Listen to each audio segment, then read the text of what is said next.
And then awak lukislah dalam graf awak bentuk graf ketiga-tiga tu tadi.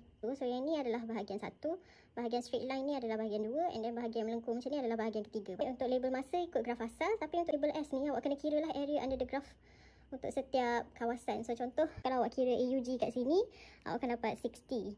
Dan kalau awak kira AUG kat sini, awak akan dapat 240. So kat sini boleh label 60 lah ikut yang ni. Tapi kemudian ni untuk kawasan ini pula, dia bukanlah 240 ya, sebab 240 tu untuk kawasan ni je. Tapi kita nak daripada kosong kan. So maksudnya kosong, lepas tu sini 60. Kat sini kena tambah dengan 240 untuk dapat nilai S kat sini. So maksudnya bila 60 tambah 240 awak akan dapat 300 lah. Ini tambah dengan kawasan takhir ni awak akan dapat total S dia adalah 457.5. Yang ni sepatutnya kena kat sini tapi itulah dah lari sikit Kislah dengan pensel supaya senang nak adjust. Satu nanti contoh awak ada masa dan awak check balik betul ke tak. Okey, kalau awak tengok gradient ni, gradient dia meningkat jadi maksudnya velocity meningkat. Okey, lepas tu kalau yang ni straight line maksudnya velocity dia constant.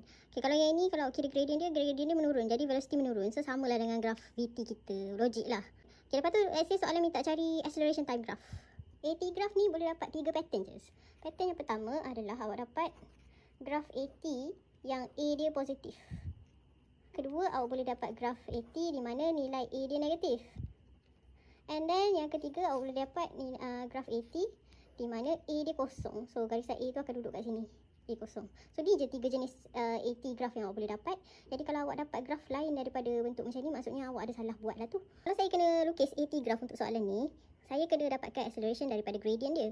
Jadi kalau saya kira gradient, untuk bahagian pertama, awak akan dapat gradient adalah sama. Kat mana-mana pun kan. Jadi maksudnya yang ini, A dia constant. A dia constant, lepas tu kecerunan dia ni positif, so positif A. So graf bahagian 1 ni sepatutnya graf positif A. Kemudian kalau awak kira kecerunan untuk bahagian 2, awak akan dapat acceleration kosong kat sini. Sebab gradient dia kosong. And then last kali, kalau awak kira kecerunan kat sini, still awak akan dapat A yang sama. Tapi sebabkan kecerunan dia ke bawah macam ni, A awak adalah negatif.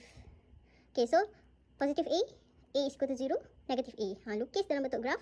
Saya dah label dah. Masih ikut soalan asal.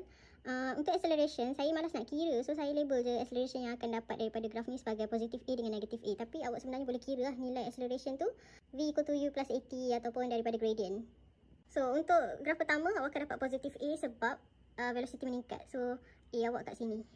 Melintang Lepas tu buat garisan putus-putus. Lepas tu dari 8 hingga 24, acceleration kosong sebab gradient akan dapat kosong. So, garisan awak atas ni. Last kali, from 24 to 45, acceleration is negative. So, awak akan dapat negatif. So, inilah graf AT awak.